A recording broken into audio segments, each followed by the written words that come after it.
A'udzubillahi minasyaitonirrajim. Bismillahirrahmanirrahim. Robbi a'udzubika min hamazati sayatin wa a'udzubika robbi ayah durun robbi srohli sodri wa yassirli amri wahlul 'uqdatam min lisani yafqahu qauli.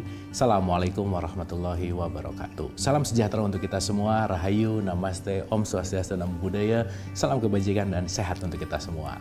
Kembali lagi belajar bersama saya Abu Marlo. Kita sama-sama membuka pikiran, membuka hati, yang mudah-mudahan dengan pembelajaran-pembelajaran ini menambah wawasan kita minimal, di mana wawasan itu tidak hanya berhenti menjadi pengetahuan, tetapi mari kita transfer dari pengetahuan menuju kepada rasa, di mana rasa ini yang mendorong kita untuk memiliki akhlak yang lebih baik. Oleh karena itu, sebelum kita belajar, ada baiknya kita menghadirkan diri kita utuh di sini saat ini, karena pembelajaran yang terbaik adalah ketika pikiran kita tidak loncat ke depan, tidak loncat ke belakang, kita hadir seutuh-utuhnya di sini. Dan untuk menghadirkan kita utuh di sini, mari kita menghening sejenak. Oleh karena itu, menghening dipersilahkan.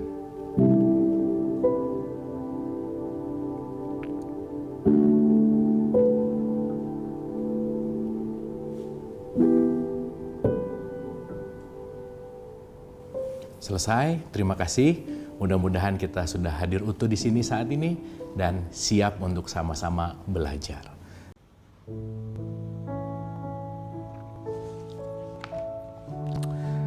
Oke, kita sudah bicara tentang letting go kemarin. Apa itu letting go? Letting go adalah melepaskan perasaan-perasaan yang tidak nyaman.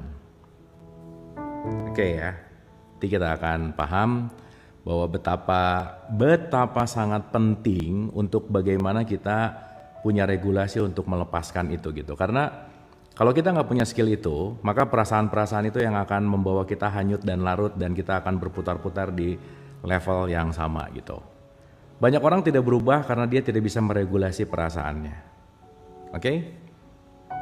Nah, maka hal yang paling penting kalau teman-teman pernah nonton saya jelasin tentang manas, ada perasaan, ada pikiran, ada perasaan, ada emosi, dan di situ ada memori. Dan itu saya rasa penting untuk kita manage gitu kan. Jadi hidup adalah tentang bagaimana memanage diri. Jadi diri itu salah satunya adalah manas.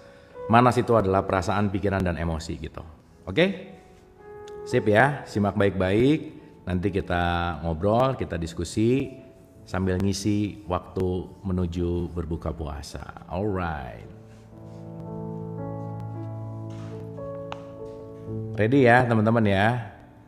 Yang perlu siapin catatan karena nanti kita akan nulis-nulis juga, boleh ya?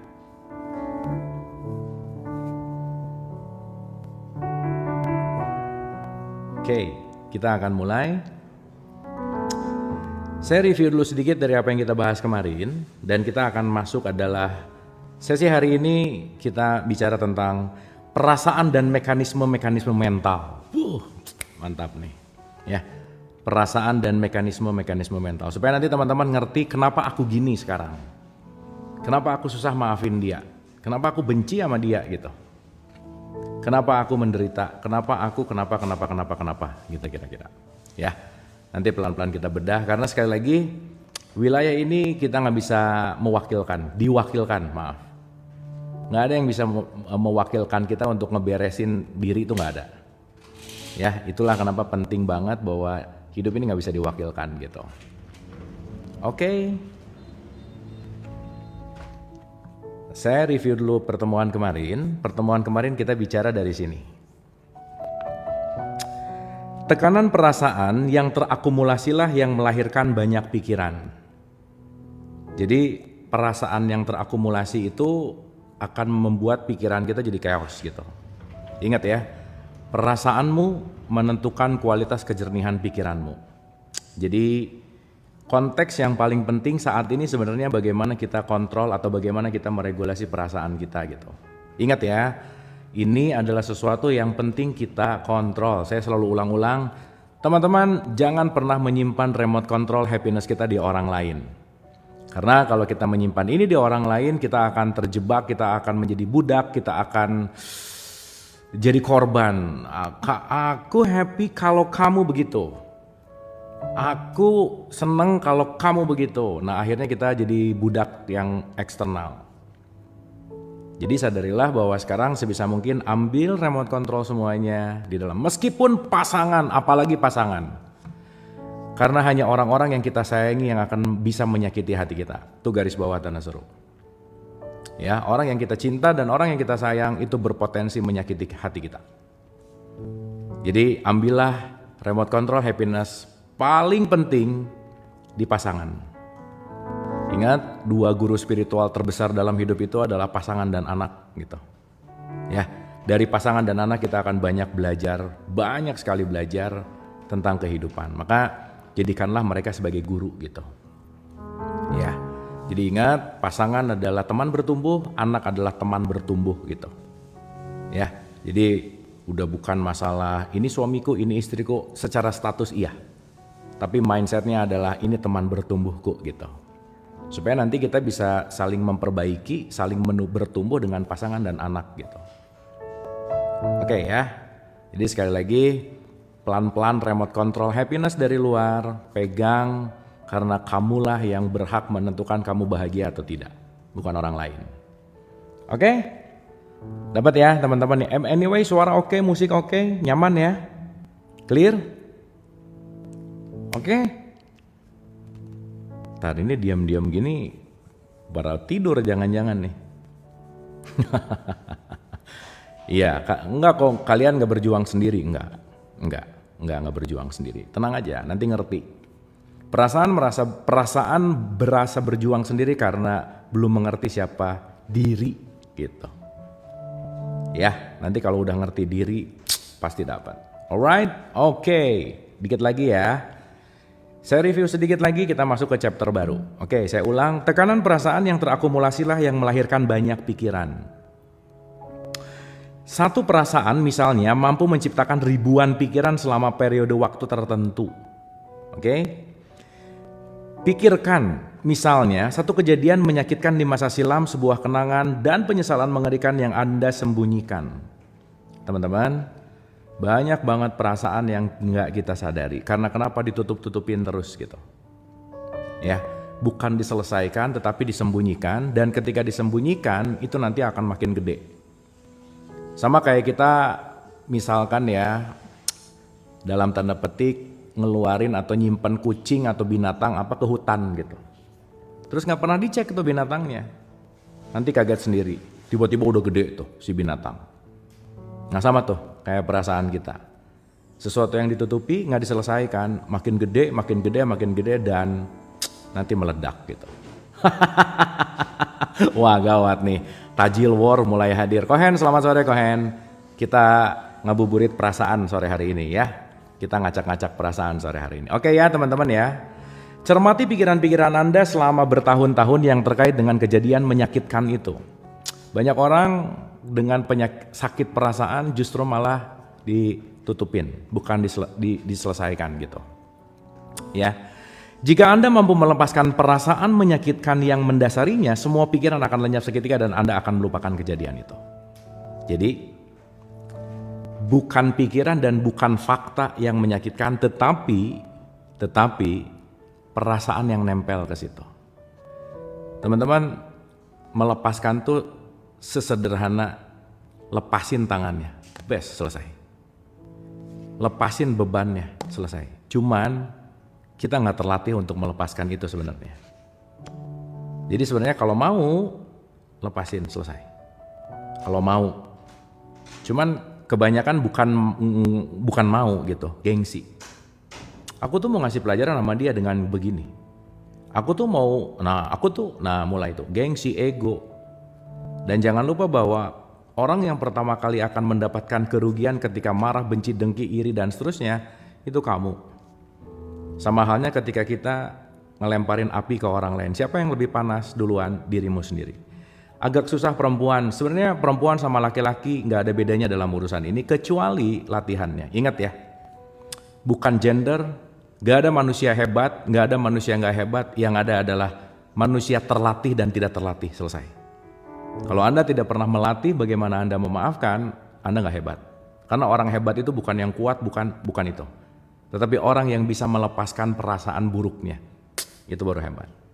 Maka dalam proses intelijen, Orang yang disebut intelijen adalah orang yang mampu beradaptasi menjadi sesuatu yang baru gitu.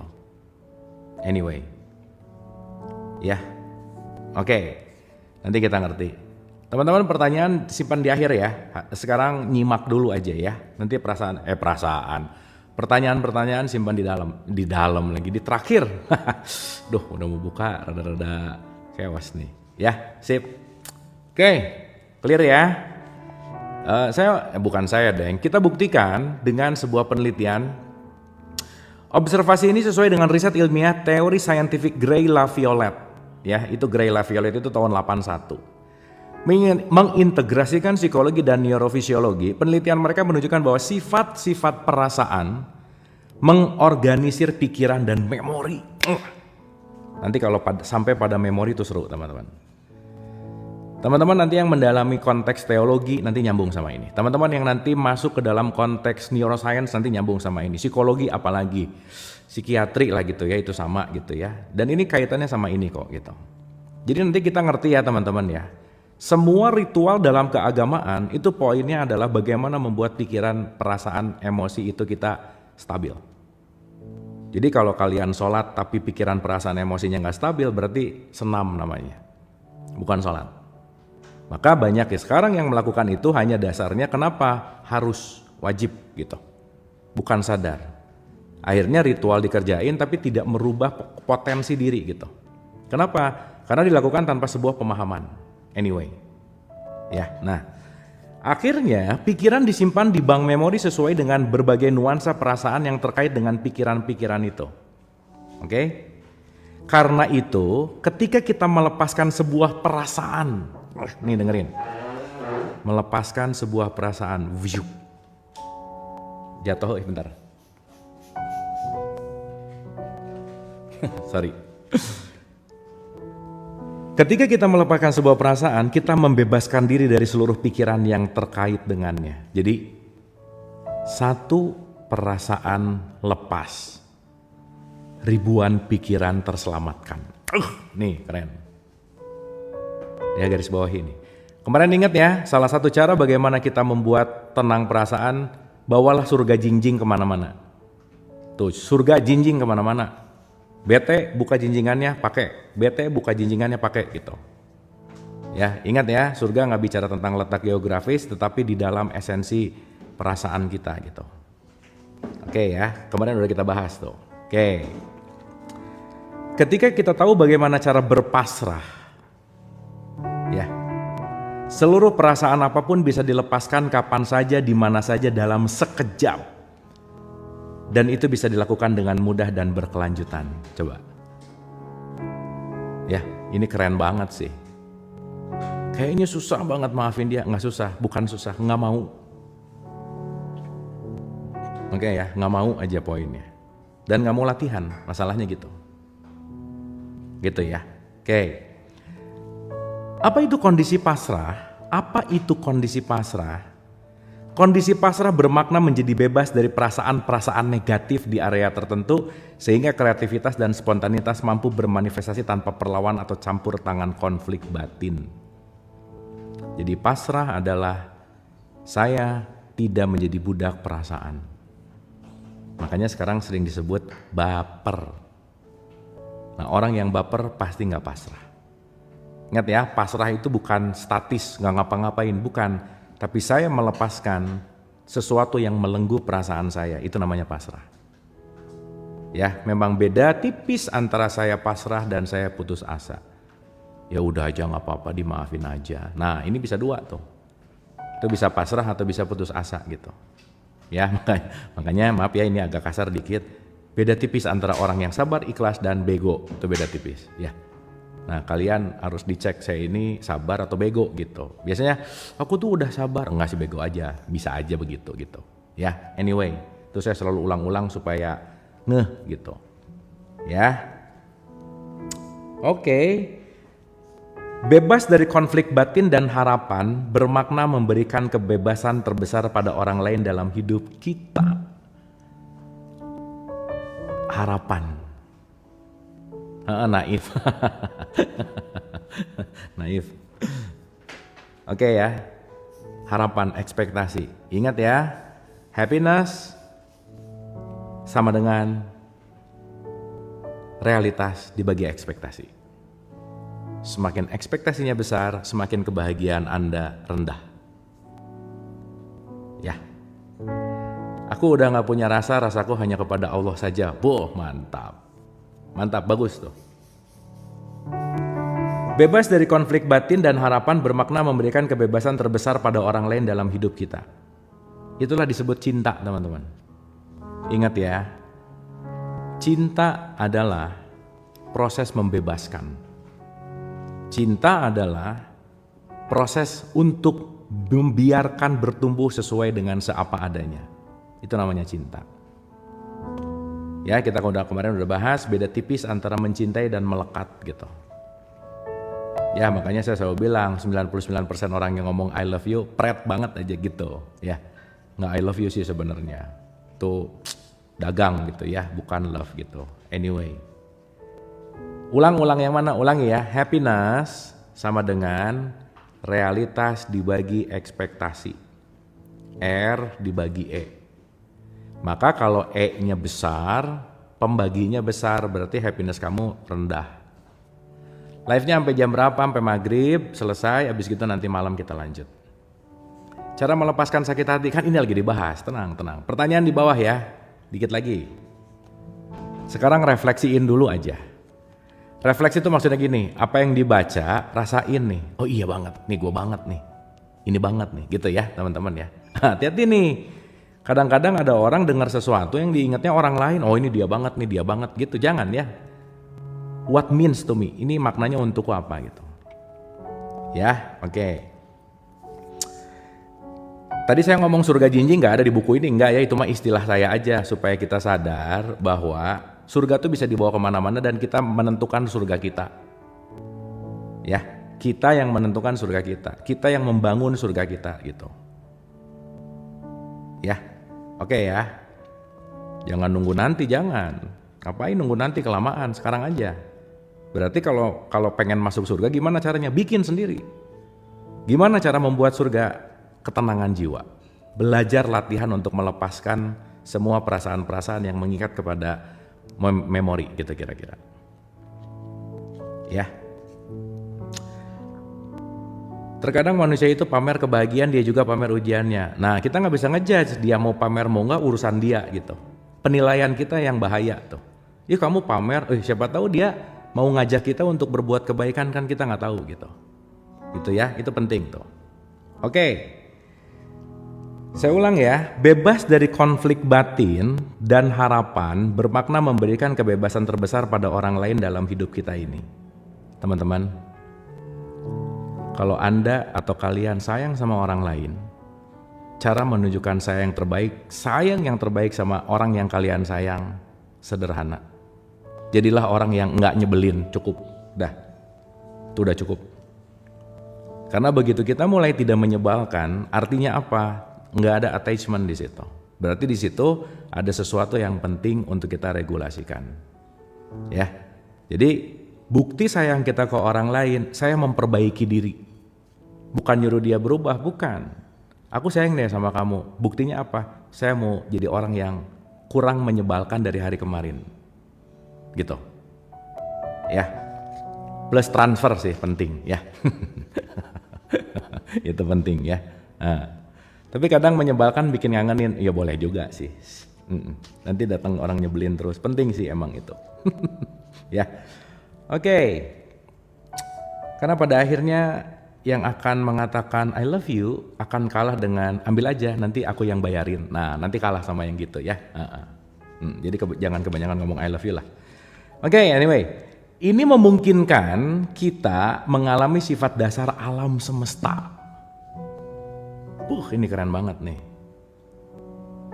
Ya. Ulang ya. Ini keren banget nih. Ini memungkinkan kita mengalami sifat dasar alam semesta. Nanti teman-teman akan ngerti sifat dasar alam semesta itu apa. Jadi kalau sekarang ngomong Tuhan, Allah, Yesus, Yahweh, Yehova, Dewa, apapun terserah penamaannya, sifat dari mereka cuma satu. Welas asih. Dan itu yang akan menjadi sifat dari semesta. Kenapa? Karena welas asih sifatnya itu rob. Rob itu artinya mendidik. Mendidik itu pasti dengan kasih sayang. Makanya disebut Robbul Alamin, yang mendidik semesta dengan kasih sayang yang meraja. Gimana kurang keren coba. Ya, pokoknya jadi kalau kita jauh-jauh dari welas asih, berarti kalian gak kenal Tuhan, gitu kira-kira. Ini memungkinkan kita mengalami sifat dasar alam semesta, yaitu kehendak untuk mewujudkan kebajikan terbesar dalam sebuah situasi. Ini dahsyat gak? Mewujudkan kebajikan terbesar dalam sebuah situasi. Jadi bawaannya kebajikan coba. Dahsyat gak? Jadi kalau tarikan kita adalah kebajikan, berarti powernya Tuhan tuh ada di kita, semesta tuh ada di kita gitu. Gitu ya. Nah, benar nih quote andalan ya. Quote surga jinjing nih, jangan salah nih. Ini, pokoknya kalau udah bisa mengamalkan ini, 30-40% hidup kalian tenang aja gitu. Oke, tapi ini Hawkins ngasih quotes gini ya. Mungkin ini terdengar filosofis sih gitu ya. Tapi ketika dilakukan, pengalaman akan membuktikan kebenarannya. Jadi teman-teman, percuma ngikutin nonton live siapa, belajar apa, tapi nggak mengamalkan, nothing aja ya. Nothing aja. Jadi penting banget untuk kita mengamalkan. Kalau bahasanya Cohen itu melakukan, jadi laku gitu. Ya, anyway ya. Nah, sekarang baru kita masuk nih, tadi pemanasan. Ya cukup lah ya, pemanasan 15 menit. Next on ya, teman-teman ya. Ini masih semangat nggak?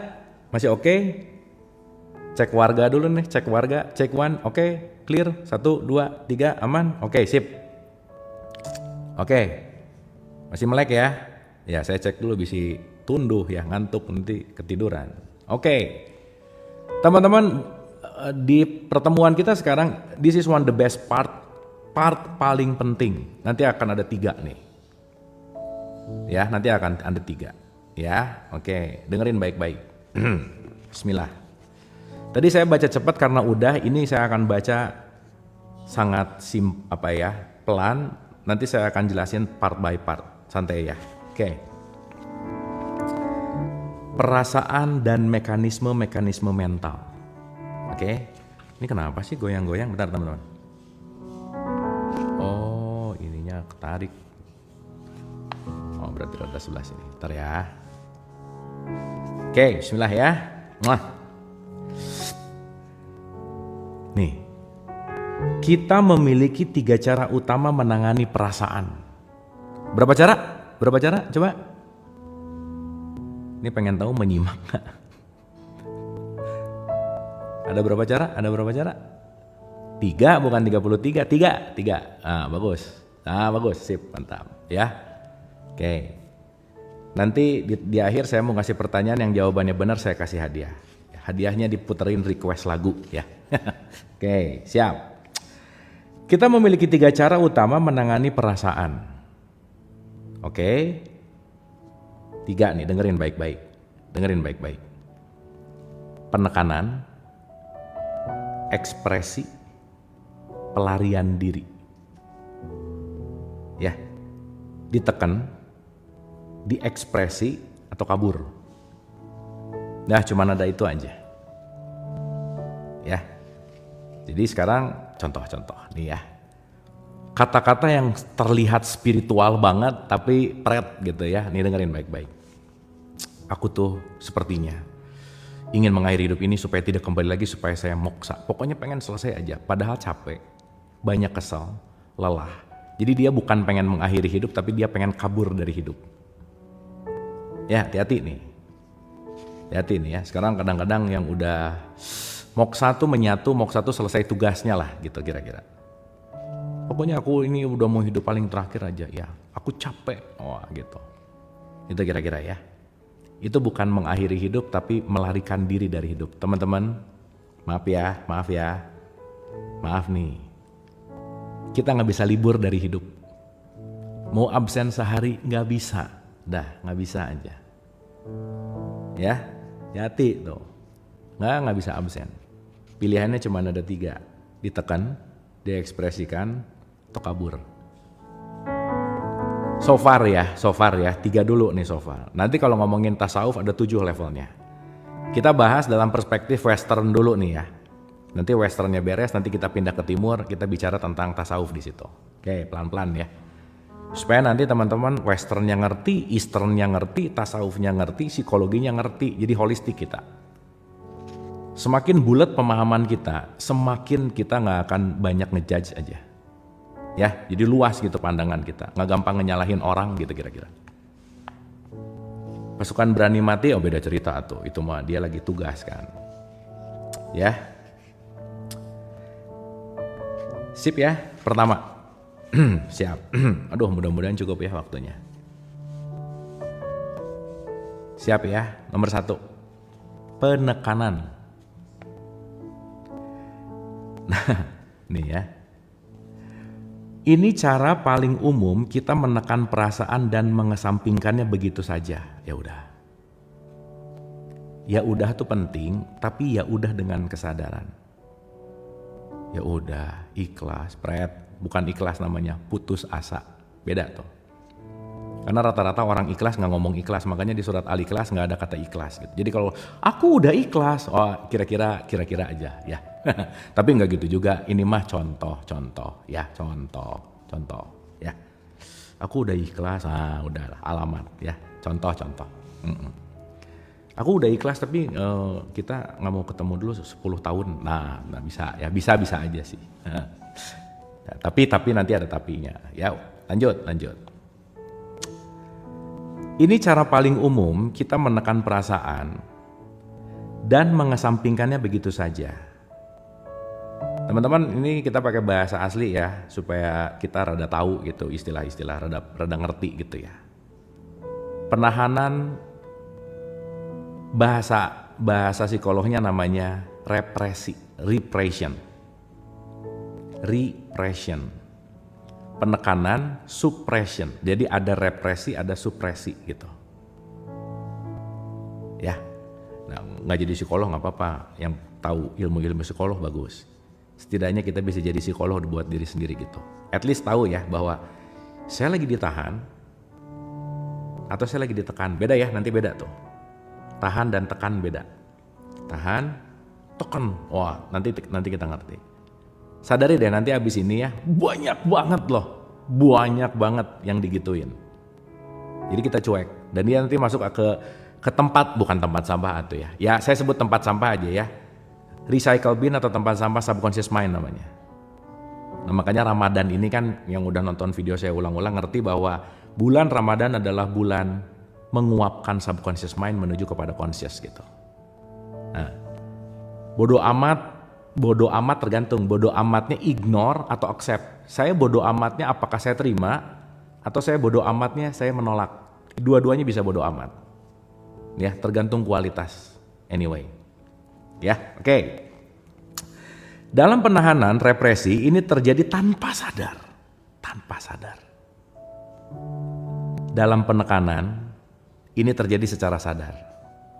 Nah, mau nanya dulu. Yang tanpa sadar represi atau supresi, yang mana teman-teman? Sok, cik mau tahu dulu. Yang tanpa sadar, repression atau suppression, atau gini deh, penahanan atau penekanan, yang mana? Oh, mantap, ya, sip. Berarti kalau rep, saya sebenarnya nggak harus dihafal ya. Nanti otomatis gitu. Karena teman-teman nanti ngerti, enak banget. Begitu teman-teman sadar bahwa ini adalah represi, masuk ke subconscious mind, kita bisa ngatur alurnya. Nanti saya ajarin ya, Tenang. Tapi yang jelas, represi, penahanan itu subcon. Jadi saya ngafalinnya gini, tahan subcon, tekan kon gitu. Jadi di situ ada kata-kata bawah sadar sama sadar. Ya, nanti teman-teman cari rumusnya sendiri silahkan. Tapi yang penting kalau ditahan tanpa sadar. Jadi ada sesuatu, Udah. Nah, orang baik kebanyakan gini. Makanya saya bilang berhenti jadi orang baik tapi jadi orang sadar. Ya, awas nih jangan salah ngerti omongan ini ya. Banyak yang komplain, masa berhenti jadi orang baik? Bukan nyuruh jadi orang jahat, bukan. Orang baik itu banyak menahan sesuatu tanpa sadar. Ya, anyway. Oke. Lanjut ya. Benar, orang baik banyak dimanfaatin. Benar-benar. Kita tak ingin terganggu oleh perasaan dan kita tidak tahu apa lagi yang harus dilakukan terhadapnya. Oke? Kita menderita olehnya dan mencoba tetap menggunakannya sebaik yang kita mampu. Perasaan-perasaan yang kita pilih untuk ditekan atau ditahan sesuai dengan program-program sadar dan bawah sadar yang kita dapatkan dari keluarga dan masyarakat sejak kecil. Oke, ini harus dijelasin nih. Teman-teman bisa bedain dulu nggak mana sadar, mana bawah sadar? Bisa bedain nggak? Banyak menahan sesuatu sampai jadi anak buah psikolog sama psikiater. Ya oke, mungkin memang hikmahnya di situ. Gini, sadar dan bawah sadar ya. Oh ya oke, ya udah. Nanti saya jelasin sebentar lagi ya, supaya nanti teman-teman ngerti. Saya, kalian, ini lagi terpenjara sama bawah sadar kita masing-masing. Dan bawah sadar itu dipengaruhi oleh keluarga dan lingkungan. Maka lingkungan sangat memengaruhi siapa kamu. Titik. Nah itulah yang menjadi dasar, jangan pernah menilai siapapun karena lingkungannya beda, pengetahuannya beda, kesadarannya beda. Gak bisa dibandingkan. Dia tuh ya gini, tar dulu. Jangan menilai dia berdasarkan persepsi kita karena kita beda subconscious mind-nya gitu. Teman-teman ingat baik-baik ini ya, orang yang malas mikir cenderung suka menilai. Jadi kalau kalian cepat banget menilai orang, berarti jarang mikir gitu. Sok dirasa-rasain. Dikit-dikit komplain dia tuh, dikit-dikit pasti jarang mikir. Kenapa? Once pemikirannya nggak nyala, yang keluar adalah menilai. Ya, nanti saya ceritain tentang subconscious mind, ya, alam bawah sadar. Sip ya? Oke. Oh udah maghrib? Ntar, belum ah. Oh di Sidoarjo emang beda banyak ya? Sidoarjo tuh di Surabaya kan? Bandung loh ya. Ya oke, siap. Kaget saya.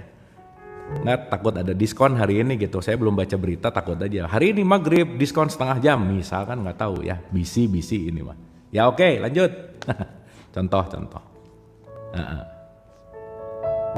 Sip.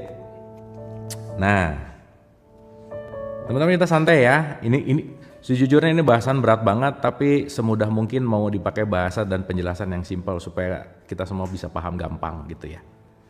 Yang penting bisa. 5 menit lagi wilayah Surabaya. Oke, siap. Teman-teman yang mau buka puasa dulu ya. Selamat buka puasa yang mau udah buka, yang mau selamat siap-siap ya. Saya nyelesain dulu sebentar lagi. Oke. Ya ampun, malah udah beres ya. Iya benar. Jangan-jangan ada yang komen bentar lagi. Saya baru beres tarawih. Ya udah nggak apa-apa ya. Oke. Tekanan dari perasaan-perasaan yang kita tekan dan tahan, kemudian kita rasakan sebagai kecenderungan untuk lekas marah. Oke? Perubahan suasana hati yang tiba-tiba, ketegangan pada otot leher dan punggung, sakit kepala, kram, gangguan menstruasi, gangguan pencernaan, insomnia, hipertensi, alergi, dan kondisi-kondisi somatik lainnya. Coba teman-teman, kebayang nggak? Nahan perasaan tanpa sadar bikin menstruasi bagi para perempuan nggak beres, bikin tegang, bikin semua psikosomatis jadi nggak beres. Rugi nggak kira-kira? Pertanyaannya, masih mau nggak maafin orang gitu? Ya, masih mau benci sama orang gitu? Masih mau mengkafir-kafirkan orang gitu misalnya, menerakakan, rugi loh gitu. Ya rugi buat yang sadar sih. Kalau yang enggak ya udah aja kan gitu. Anyway, Benar. At least ngerti banget bahwa begitu saya marah sama dia yang rugi saya gitu. Buang energi, mantap. Pasti nonton waktu bahas energi ya. Nanti kita bahas vibrasi ya, kemarin belum sempat. Oke. Ketika kita menahan sebuah perasaan, itu karena ada begitu banyak rasa bersalah dan ketakutan atas perasaan tersebut, sehingga bahkan tidak dirasakan sama sekali. Inilah yang disebut adiksi, menderita. Udah gak kerasa loh. Saking kebal, ya. Saking udah banyak benci yang segini udah gak kerasa, cuek aja. Nanti dia nyari benci lagi yang lebih besar, bahkan benci-benci yang remeh jadi gak kerasa. Padahal setiap benci yang remeh akan membuat represi, dan represi akan masuk kepada psikosomatik. Tiba-tiba stadium 4 aja, tiba-tiba cancer aja gitu. Gimana? Ya, masa gak mau maafin ya? Kebal, ya, dipiara terus. Mending miara embe, nanti di bulan haji bisa dipotong ya. Sekarang miara ginian capek atuh gitu, kira-kira. Maafkan, lupakan, jalan terus Kang. Nanti kita bicara tentang memaafkan dan melupakan ya. Nanti kita bahas. Karena memaafkan tuh bukan melupakan, bukan. Nggak bisa melupakan tuh nggak bisa. Nah, ini bukan perempuan aja, laki-laki juga sama ya. Sekali lagi ya, semuanya. Oke. Tadi ada pertanyaan gimana cara ngontrol emosi. Ini kita lagi belajar nih. Semakin saya mulai sadar, oke. Tubuhku yang terkasih dan tersayang, saya mulai ingin menyayangimu dengan seutuh-utuhnya, dengan segenap hatiku, dengan merawatmu dengan sebaik-baiknya, dengan memberikan nutrisi welas asih, dengan saya mau memaafkan. Udah deh teman-teman. Bahasanya terserah ya. Tapi jangan lupa ini nih. Gak bisa kita pisah sama ini karena ini teman seumur hidup kita nih. Gak bisa. Ini seumur hidup nih. Ini nih. Ya. Udah jangan disakitin terus nih si ini gitu. Anyway. Ya, saksi hidup benar.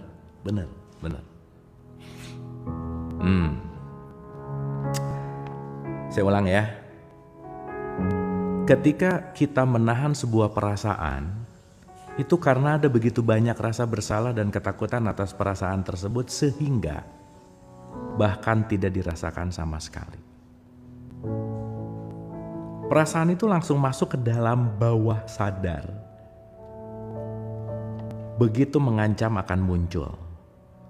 Perasaan yang ditahan itu kemudian ditangani dengan berbagai cara untuk memastikan agar tetap tertahan dan tidak disadari. Kalau udah nyumput, dia akan main umpet-umpetan sama kita. Dia makin nyumput. Nggak ketahuan aja. Aduh teman-teman, abis ini ya, nanti ngerti kenapa kita didatengin orang nyebelin. Nanti ngerti aja. Karena sesungguhnya orang yang menyebalkan itu hanya lagi mau ngingetin kita bahwa ada yang nyumput di alam bawah sadarmu yang kamu harus selesaikan. Makanya kalau Yesus tuh ngomong ya, cintailah musuhmu. Karena musuhmu, orang yang kamu benci adalah orang yang memberikan sinyal kepadamu untuk menyadari bahwa banyak yang nyumput di alam bawah sadarmu. Untuk kamu sadari, sehingga kamu perlu faktor eksternal untuk kamu ngerasa benci, dengki, iri, dan seterusnya.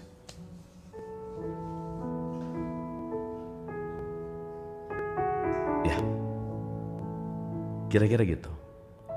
Jadi nanti begitu ada hal yang kita gak suka, oke. Ini pesan buatku nih gitu. Bukan dia. Kita tuh bisa marah karena gak ngerti. Padahal dia mau nyelamatin kita dengan caranya. Ulang ya, ini baru dapat nih. Siapapun yang datang ke kita berusaha menyelamatkan dengan caranya. Ya, dengan caranya. Kenapa? Karena kita sadar, kita tadi bicara bahwa perasaan yang ditahan itu kemudian ditangani dengan berbagai cara untuk memastikan agar tetap tertahan dan tidak disadari. Oke? Nyumput itu ngumpat itu apa ya? Nyumput, oh bukan bahasa Indonesia. Ya, nyumput itu ngumpet, bersembunyi, bersembunyi.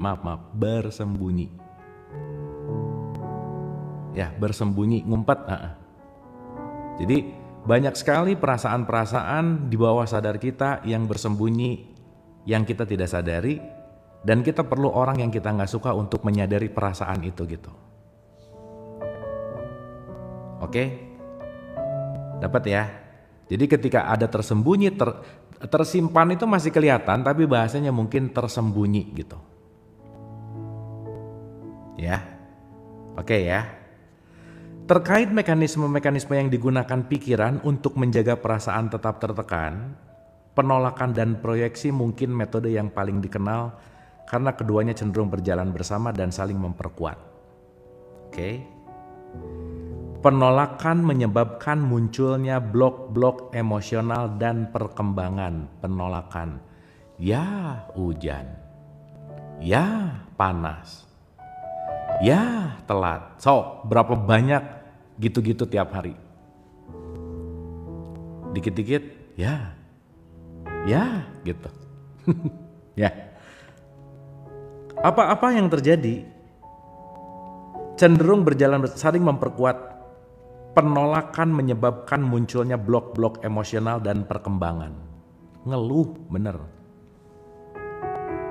Jadi clear ya, kenapa Kitab Suci ngomong orang yang berputus asa adalah orang yang kafir. Jadi teman-teman, kafir tuh bukan agamanya, bukan apanya, putus asa aja udah kafir loh, dalam tanda petik ya. Kenapa? Karena ini kaitannya bukan untuk siapa-siapa gitu. Untuk diriku. Ya, untuk diriku. Kurangi ngeluh, yes. Karena ngeluh itu kebiasaan. Ya. Oke. Biasanya disertai dengan mekanisme proyeksi. Karena rasa bersalah dan ketakutan, kita menahan impuls atau perasaan dan kita menolak kehadirannya di dalam diri kita. Alih-alih merasakannya, kita memproyeksikannya ke dunia dan orang-orang sekitar kita. Nih, lagi kesel, bukan ngerasain, kita proyeksikan keluar. Yang di luar jadi dimarah-marahin. Jadi korban. Ributnya di jalan, kesalnya dibawa ke rumah. Anak jadi sasaran. Kamu ya, padahal tadi ributnya di jalan gitu. Gimana? Ayo. Ya, bahaya nggak? Bagaimana ketika kita tidak bisa melepaskan perasaan pada emosi, pada memori. Melekat terus gitu. Ya, dan itu skill by the way.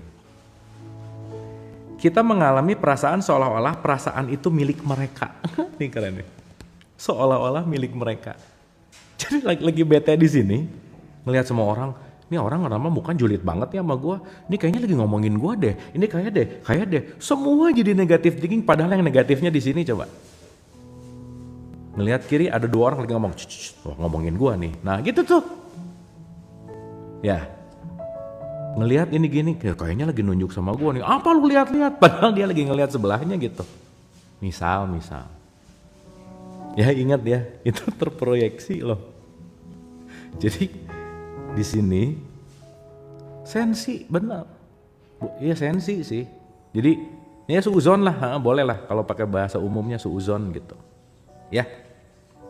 Kita mengalami perasaan seolah-olah perasaan itu milik mereka. Mereka kemudian menjadi musuh. Nah, ya. Mereka kemudian menjadi musuh dan pikiran mencari pembenaran untuk memperkuat proyeksinya. Pas lihat lagi nggak beres, musuh nih, pikiran bener ya. Kalungnya salib nih. Nah, Islam nih misalnya ya. Pasti agamanya beda, nggak tahu ini pasti. Wah udah selesai udah. Gara-gara kalung, coba kebayang. Gara-gara baju gitu. Coba gimana? Ya. Ini buku apa? Bukunya Letting Go. Tuh. letting go. Tapi teman-teman saya bahas agak sedikit, kita bahas ke tasawuf ya. Jadi kita pakai filsafatnya sedikit, ke tasawufnya sedikit supaya komplit gitu kan ya. Jadi saya pakai contoh-contoh ke situ gitu. Supaya holistik. Tapi basicnya ini. Basicnya letting go. Kan tadi premisnya kalian malas baca, saya aja yang bacain, udah gitu. Ya, saya bacain lumayan, saya juga belajar kan. Kalian juga belajar. Jadi kita win-win solution. Gitu kira-kira ya. Oke, anyway. Ulang ya. Ulang. Mereka kemudian menjadi musuh. Dan pikiran mencari pembenaran untuk memperkuat proyeksinya. Kesalahan pun dilemparkan pada orang, tempat, lembaga, makanan, kondisi, iklim, peristiwa, astrologi, semua disalahin. Contoh-contoh. Teman-teman maaf ya, kalau kalian susah maafin, semua akan diproyeksikan. Ini ngomong mantan, misal mantan aja ya. Jangan mantan, gak enak. Bisa ada yang belum punya mantan, takut ada. Jangan mantan, apa ya. Pokoknya lagi musuhan aja ya, lagi musuhan. Ada orang musuhan gitu. Nah, orang musuhan. Saya aja lah. Contohnya saya. Nah, saya contoh. Kalau saya ngomong mantan, takut ada yang belum punya mantan kan nggak enak ya. Nanti menjolimi namanya. Nah. Ya, nih contohnya saya aja ya. Misal. Ini mah nyata ya. Saya pakai contoh saya. Ya saya sama mantan saya lah misalnya. Misal. Benci nih, saya benci sama dia gitu. Benci. Nah, begitu saya benci sama dia, datang tuh. Ketutup kan, makin gak sadar tuh tadi ya, proyeksi. Dan ketika dua-duanya di frekuensi yang sama, muter. Saya ngomong satu nama binatang sama orang ini, dia ngebalas pakai satu kebun binatang. Udah aja, gak beres-beres. Ya, saya ngomong satu binatang, dia ngebalas pakai satu kebun binatang. Apakah mantan harus dibenci? Jangan atuh ya, buat Bu, jangan. Ini mah contoh tuh. Ini salah ngerti lagi, Bu. Ini mah contoh ya, sekali lagi contoh. Ya, contoh. Ya, jadi begitu saya ngasih satu binatang, dia ngasih satu kebun binatang. Oke? Begitu saya ngomong lagi, nanti pelan-pelan dibawa bapaknya. Dasar lu anaknya sih, gitu. Dia balik ke saya, udah bukan bapak saya, garis keturunan tuh. Dasar orang Sunda. Nah dibawa tuh. Jadi dia sama orang Sunda benci banget gara-gara ke saya gitu misalnya. Misalnya si orang ini kuliahnya di ITB. ITB-nya orang anak ITB tuh ya nyebelin banget. Padahal yang nyebelin cuman dia gitu. ITB ke bawah-bawah, coba sok gimana? Jadi sempit gak? ITB di mana? Di Bandung. Bandung ke bawah-bawah, orang Bandung ya. Nah udah tuh. Jawa Barat ke bawah-bawah, udah. Nanti ujungnya orang Indonesia, udah selesai aja. Beres aja. Gitu. Pusing gak coba? Gara-gara apa? Gara-gara tidak memaafkan. Kita musuhan sama satu negara, coba. Gara-gara hal tidak memaafkan, kita bisa ribut sama satu negara gitu. Misal contoh, yang ini mah ngomongnya lebay ya, lebay. Meskipun nggak pada ngaku juga nggak apa-apa ya, udah. Tapi ada lah pasti. Ya, anyway. Aduh, teman-teman ini masih banyak, tapi ini waktu udah 17.51. Kita lanjutin nanti malam apa ya? Mending nanti malam, mending besok pagi. Nggak boleh pakai label-label gitu ya, jangan. Kan kita unlabel, kita nggak boleh gitu. Ya nanti malam ya. Nah. Sip ya. Soalnya udah lumayan rada haus gitu ya. Nih udah lumayan gitu. Mau batal sekarang tanggung kan, sayang ya. Masa 1 menit batal, sayang. Gitu kira-kira. Ya teman-teman ya. Jadi saya selesaiin dulu. Sedikit lagi ya. Kesalahan pun dilemparkan pada orang, tempat, lembaga, makanan, kondisi iklim, peristiwa astrologis, kondisi sosial, nasib, even Tuhan disalahin. Tuhan disalahin coba. Keberuntungan, iblis, setan tuh, orang asing, kelompok, etnis, rival politik, udah semualah disalahin.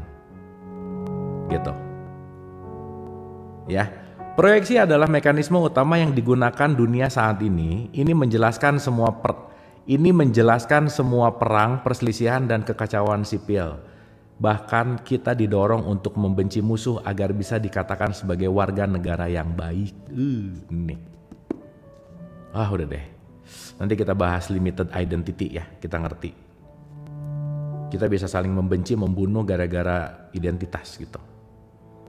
Kita mempertahankan penghargaan pada diri sendiri dengan mengorbankan orang lain dan pada akhirnya ini mengakibatkan gangguan sosial. Mekanisme proyeksi mendasari semua serangan, kekerasan, agresi, dan setiap bentuk kehancuran masyarakat. Jadi penekanan tidak sadar, penahanan sadar. Ya. Artinya nanti kita akan ngerti bahwa konteks represi dan supresi sangat penting untuk kita sadari. Terima kasih, semoga bermanfaat. Wabillahi taufiq wal hidayah. Assalamualaikum warahmatullahi wabarakatuh.